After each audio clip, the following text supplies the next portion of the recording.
sound balance is okay. And hopefully... yeah, TV's in the other room. Anyway. Hello everyone. Sorry I haven't uploaded many reviews lately, or any commentaries for the last year or so. I just haven't had the drive to do it lately. Anywho, I bring you something new. Something I've not done before. I mean, I've done a few, my thoughts on things, but it's just that those weren't very good videos. Some of my early reviews, all my early reviews are really subpar. I'll admit to that, but I'm getting off topic. I want to bring something new to the table. I'm going to be hopefully doing this series where I talk about films that came close to being made, but for one reason or another they didn't get made. And I was thinking what sort of film I'd choose to sort of start off this is, because I'm hoping if I get enough interest from you lot out there and my fellow YouTubers who I'm friends with, perhaps they would like to enlighten me with their ideas, and we can do sort of a Skype chat, which I'll record and upload to YouTube, hopefully. I was inspired by Zazubar's monthly ZGC reviews. If you haven't seen Zazubar's channel, I suggest you check him out. He is a very good reviewer, and he has quite a few nifty ideas of his own. That is Zazubar, ZAZUBAAR.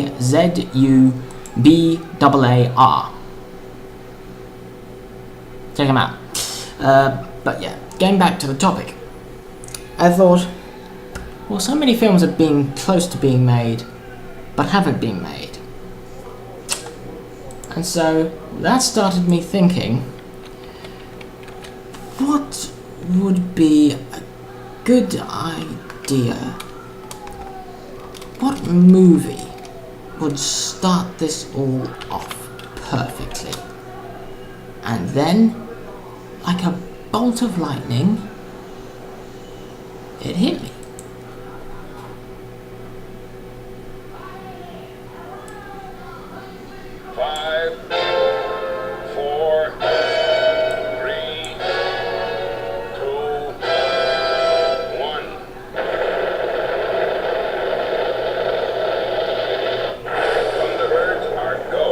Guess what it is yet?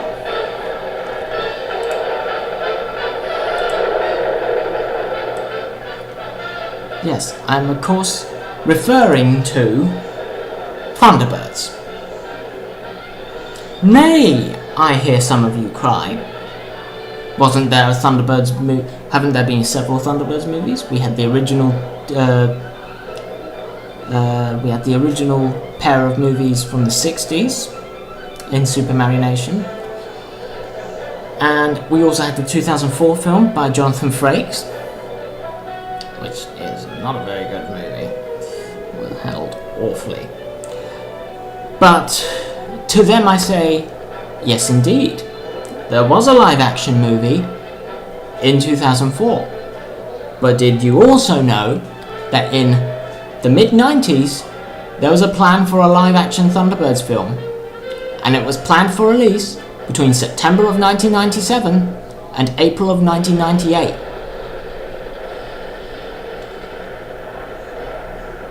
No joke.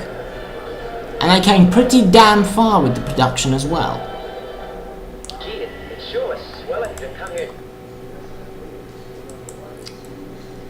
Now, before I go in depth, firstly, let's talk of how this film came about. Before we can speak of this, we must speak of the man who was a big part of it. And to that,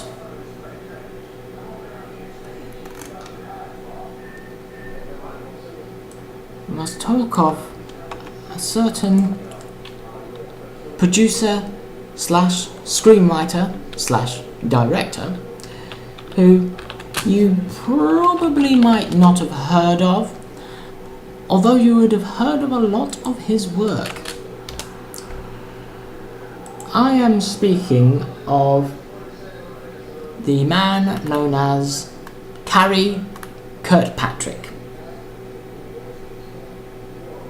Who is he? Well, he wrote the screenplay for Rescuers Down Under.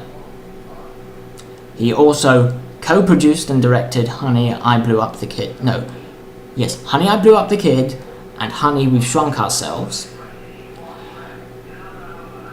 And I believe he also worked on some other animated films from Disney in the 90s. But in the mid-90s, at this particular point in time we speak of, he was working with Aardman Studios as a co-producer and co-director for their film Chicken Run, which is a very good film. If you haven't seen it, I suggest you look it up.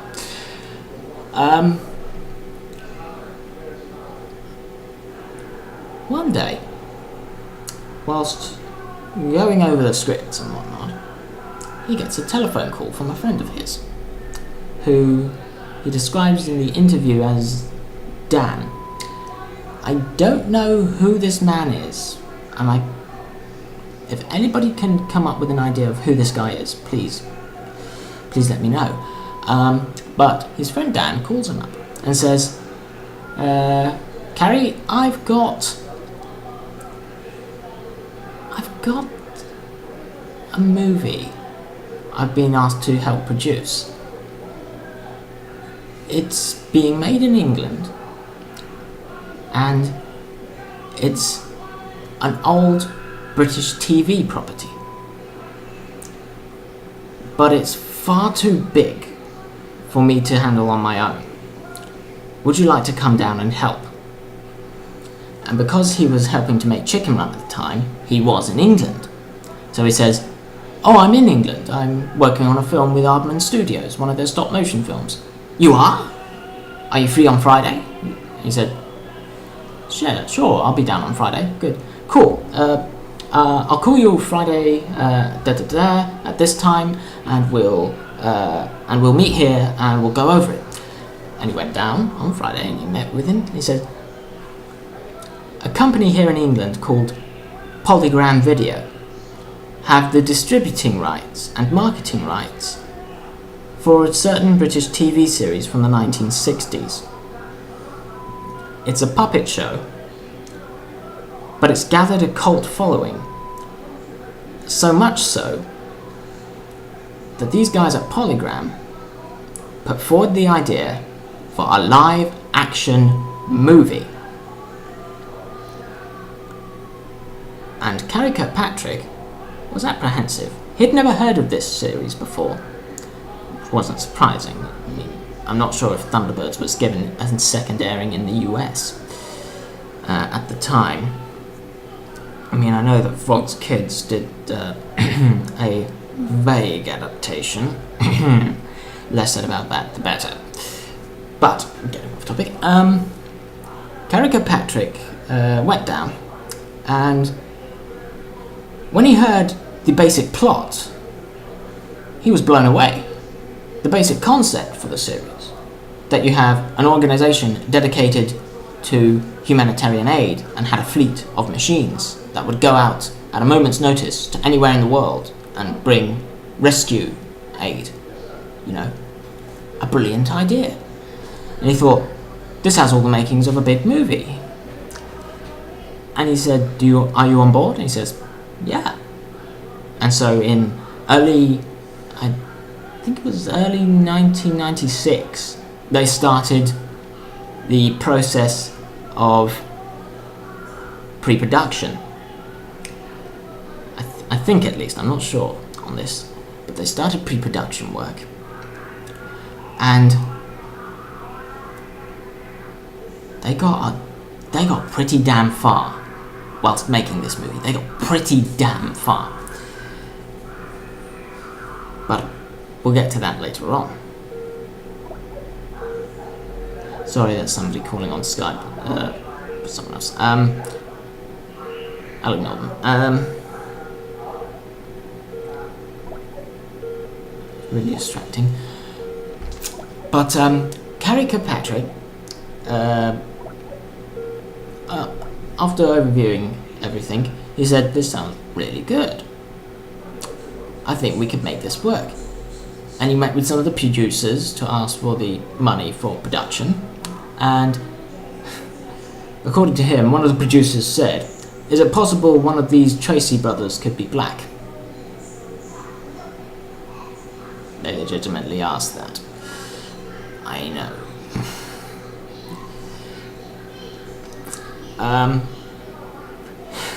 Just funny to me that they would ask that. But just listening to this overview they were making, oh my god. Just calling again.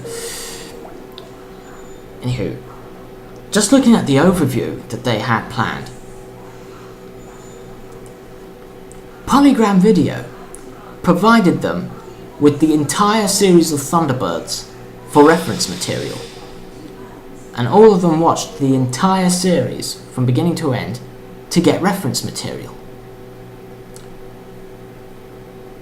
And just looking at all the information I can about the film shows they were going to do this right.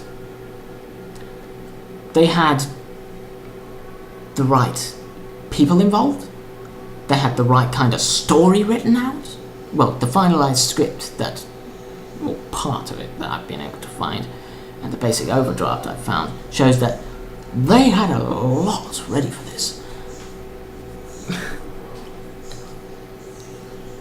They were going to be faithful to the source material. They had a good script. They were filming it in England. Where was it? This. Hello, Ellie. That's the dog. But they were filming it in England, in the studios where they filmed the 007 James Bond movies. Hello, Ellie. And they actually got. I'm just really upset this film didn't get made. This was immeasurably. This film, even though it didn't get made, the basic outline is far superior than the 2004 film. Vastly. We'll be getting to the 2004 movie later on, though. Script. Okay. As for the script, initially, they wanted to take a different direction with it. People who are familiar with Thunderbirds will know the basic idea of the show. For those of you who don't know, in case you don't know, if you've watched my channel, you definitely know what it's about. It's about a family whose father is a millionaire ex-astronaut who takes his 5 sons to an uncharted tropical island where they set up a secret base for international rescue, an organisation in which each of the 5 sons mans a specific craft, a specific rescue machine. These rescue machines are called Thunderbirds, and they're numbered Thunderbirds 1 to 5. Each has a specific function. Thunderbird 1 is a fast reconnaissance vehicle. Thunderbird 2 is a heavy transporter. Thunderbird 3 is the space rescue vehicle. Thunderbird 4 is a deep-sea submersible, and Thunderbird 5 is a deep space monitor. In other words, a geostationary satellite that also acts as their communications hub. That out of the way, I At the end of this video, I will put the production artwork that I've been able to find, because they got as far as finalizing the designs of the 5 main crafts. Scanning those designs into a computer, rendering them, fully rendering them, and then placing them in 3D environments to see how they would look. And Karey Kirkpatrick actually states this, that they ran several simulations in which they had the Thunderbird machines in different environments. Like they would have them flying through snow, flying through space, flying over burning forest, or other certain rescue situations. And my favourite part of this interview that I read, the interviewer is saying, Thunderbird 2 is a favourite craft of many fans. Will Thunderbird 2 still have its interchangeable pods? And Karey Kirkpatrick, straight as ever, said Thunderbird 2 indeed was going to have interchangeable pods. And he actually states that one of the test sequences involved Thunderbird 2 flying over a coastline, then landing over or coming in over the sea, depositing its pod, and then launching Thunderbird 4. Which leads me to imagine there would have been an aquatic rescue at some point in the movie, which I would have loved to have seen. Anyway, because we have to go over all this, I don't know how long this video is going to be. I hope it's not going to be too long. But one of the scripts was going to involve Alan leaving International Rescue for a while. He's had enough of being in International Rescue. He wants to have a life. He wants to have a social life. He doesn't want to be alone. So he leaves International Rescue and goes to the United States, actually gets himself a girlfriend, gets in a serious relationship, but then something bad happens and he has to return to International Rescue. And the entire movie is the girlfriend's... We are looking at this whole situation from the girlfriend's point of view of International Rescue, the Thunderbirds, the Tracy family as a whole. We see from her point of view. And, some of you out there might say, that's not really what Thunderbirds is about, is it? But, I think it would have been interesting if that had been the sequel. If that had been a sequel, that would have been good. I would have liked to have seen that as perhaps a sequel. The script, however, that they wrote up for it, what little I found of it and read of it, reads like an episode of Thunderbirds. And that's what I like about it. This movie was like a feature-length episode of Thunderbirds, but with real people. And yes, the ships were going to be computer-generated. It was a given. But as well as CGI, there were going to be lots of practical effects. They were going to build the cockpits as full-size cockpits. They were going to build scaled-down models of some of them for, use of practical effects. But a majority were going to be CGI. But they were going to have a lot of pyrotechnics, because as a throwback to the original series. As to the special effects pioneered by Derek Meddings, they were going to have a lot of explosions, just like Thunderbirds. So practical effects, CGI effects, live action actors. And it looked like it would have worked, from what I've read. I mentioned earlier that we were going to get back to the 2004 film. And believe me, after I read this part, it seemed more than just a coincidence to me. But the 1998 movie supposedly was going to open, from the overdraft I've read, the movie would start with an opening rescue that would introduce you to the characters and the machines and what International Rescue are all about. The way this was going to be done, it was going to be Thunderbirds 1 and 2 rescuing a collapsing and burning oil rig in the North Sea during a storm.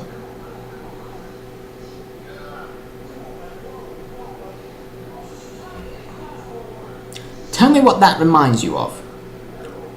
If you said the opening to the 2004 movie, well done.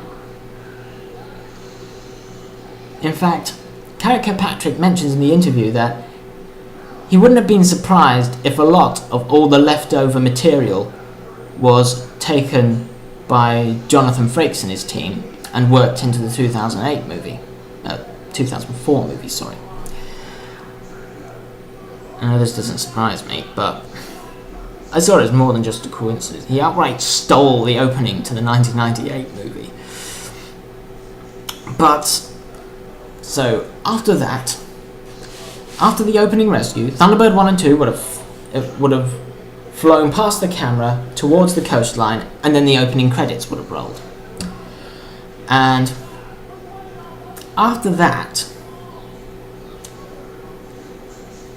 from what I've gotten about the film, it would have then introduced us to the rest of the characters and the rest of the machines.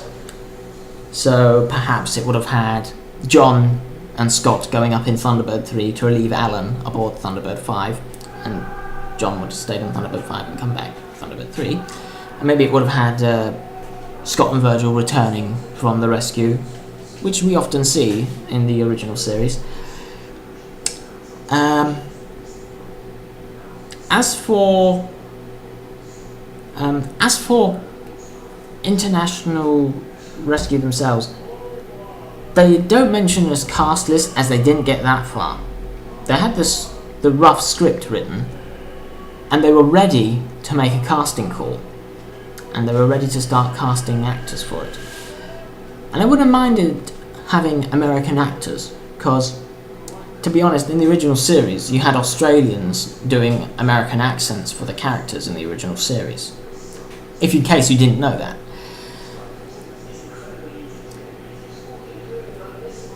But the basic overdraft of the story was, you have the opening rescue, you'd have the opening titles, or the opening credits, then you'd have introducing you to the rest of the characters, then there would be a big rescue, where you would, then you would see the villains. Now, the villains for this movie were going to be two villains.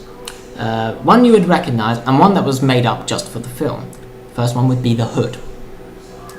Now, the Hood was not going to be the main villain of this movie. The main villain was a character made up for the movie, which I think was called Hunter. Now, Hunter, for some reason, had some sort of agenda against international rescue. And he hired the Hood to help him cripple international rescue. Not sure why. Maybe just because he was an evil bastard. But this fits in with the character of the Hood, because there are at least 2 episodes in the original series in which the Hood actually works for someone. He works for a General Brum in Edge of Impact, in which he does nothing to do with international rescue. He does it to sabotage NATO operations so that he can get paid by somebody on the other side, so that their aircrafts will be superior, and he's just being paid to commit sabotage. That's all he's doing. He's just doing it for the money. And in Martian Invasion, he does it because somebody hires him to get footage of international rescue.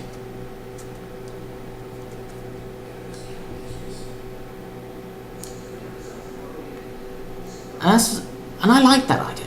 I like the idea that the Hood's not the main villain, but he's still an integral part of the story, and people will know about the Hood, and they will know what he does.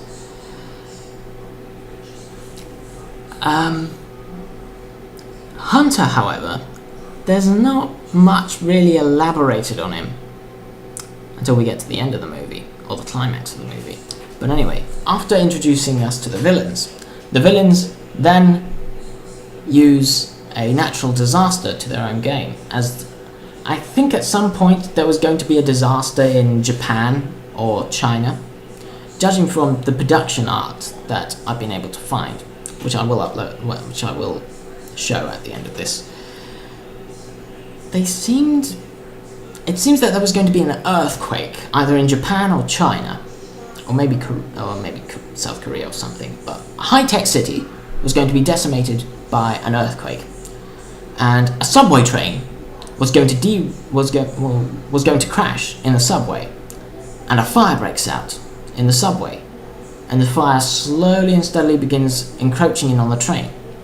Now, Thunderbird 1 would land and start coordinating the rescue services on the ground, whereas either Virgil and Alan or Virgil and Gordon would go off in Thunderbird 2, and it's stated in the script that they would unload International Rescue's excavating machine. So I'm not sure if they're referring to the mole or the excavator seen in Martian Invasion, but I'm assuming it's the excavator, as it is stated that the machine digs a large enough tunnel to drive a vehicle through, a decent sized truck through, and tunnels its way into the subway. It then reverses out, and then Virgil enters into the tunnel in a recovery vehicle. Again, I'm not sure if they're referring to the recovery vehicle from Pit of Peril or the monobrake from Perils of Penelope. It would make sense that it would be the monobrake, as that was used for rescuing stricken trains and whatnot, but I can see it being the recovery vehicle. Now, then, as Virgil would take the stricken train out of the subway and back to the surface, Alan would then proceed to go down into the tunnel with firefighting equipment, that is to say, a small firefighting vehicle, to extinguish and contain the fire.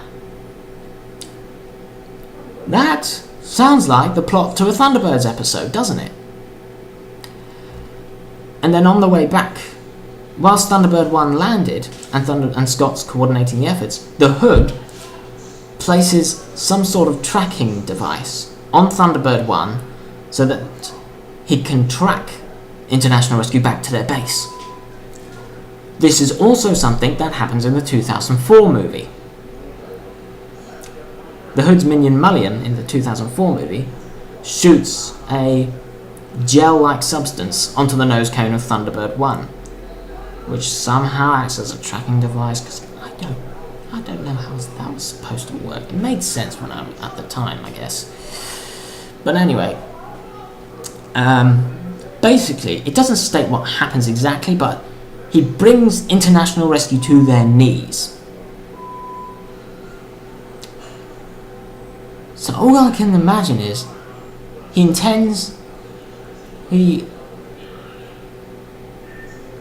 somehow, I get the inkling this is like the last story in the Century 21 comics, in which International Rescue are attacked by some sort of bad guys who know who International Rescue are and attack them. Thunderbird 2 gets wrecked on the runway. I'm talking about the comic here, by the way. Thunderbird 2 gets left smouldering and on fire on the runway. Thunderbird 1 gets blown off its launch gantry and is lying wrecked in its launch bay. And all that remains is Thunderbirds 3 and 4. Now Thunderbird 4 goes... Now Jeff, Gordon and Brains go off in Thunderbird 4 to deal with these bad guys, whilst Alan and Virgil and Scott go up in Thunderbird 3. But saying that, I could picture that in my head from what I've read about the Overdrive. It seems that he would have sabotaged him and the Hood would have sabotaged the Thunderbirds by, setting bombs on the runway to blow up Thunderbird 2, or destroying Thunderbird 1's launch gantry so it can't take off. And it states that International Rescue finally rise up and triumph against the bad guys. And when you read this, or when you hear this, I guarantee, this would have made an epic climax to the movie. I could see this. The climax of the movie would have involved either Alan or Scott, or Alan and Brains, possibly all three of them, involved in a dogfight in Earth orbit between Thunderbird 3 and Hunter's space shuttle. Yes, the climax of the movie is a dogfight between Thunderbird 3 and Hunter's space shuttle. Tell me that wouldn't make an epic climax to the movie. Now, they don't add anything more to the end here. This is my own idea. I could see, and this again is from the comic, I can see Jeff sort of looking out of the Tracy Villa at the smouldering remains of Thunderbird 2 on the runway and Thunderbird 1 on its side in its launch bay, and just turning to the Tracy brothers and Brains and whatnot, and just going, "Well, boys, what are we standing around for? We've got work to do." You know, it's gonna take some time, but we'll get these old birds in the air again. Thunderbirds are go. You know, I can picture that. I can picture that in my head being the ending to the movie. And I really like this idea. I really like it. They had a good script, they had a good plot, they had good production values from what I can see. They got pretty damn far with the production, you know, finalising the designs for the ships, which, you know, some of them may be hokey. I like the design for Thunderbirds 1, 2, 3 and 4. Not so keen on Thunderbird 5, mind you, but it may have grown on me. Also, correct me if I'm wrong, but when you look at the picture at the end of this, tell me Thunderbird 1 doesn't look like a recolouring? Doesn't look like... Tell me Thunderbird 1 does not look the same as the 2004 Thunderbird 1. Just repainted silver.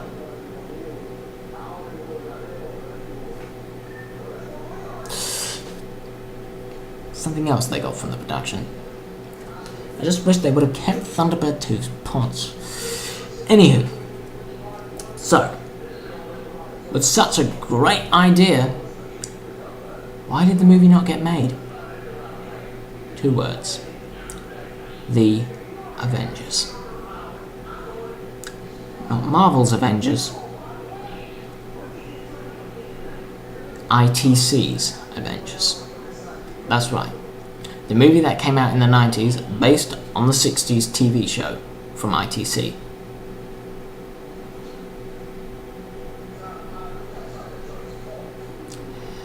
Yes, the same Avengers movie which starred Uma Thurman as Emma Peel. And starred Sean Connery as the villain. The same one in which Eddie Izzard was his henchman. I won't hark on the movie. That is a discussion for another day. I will say it at least stayed faithful to the original source material. It just would have been very strange and unusual for people who didn't know that there was an Avengers TV series in the UK. And when they marketed it to the US, people immediately thought that it was Marvel's Avengers. And so, when Hollywood didn't realise this at the time, and so, in a panic, a blind, unfounded panic, they pulled the plug on all movies that were being based on British TV shows. They thought British TV series movies won't do well in the US, so all US backers pulled the plugs on all productions. Yes.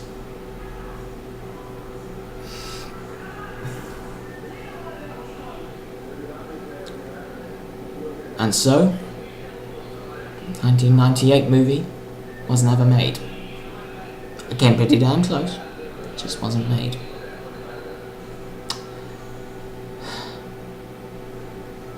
It would have been really good from what I found about it.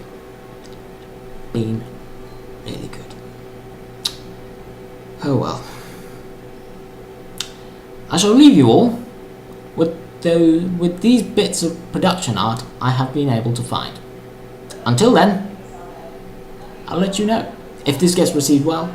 Tell me in the comments if you have found out about any movies that were going to be made but ended up being canned.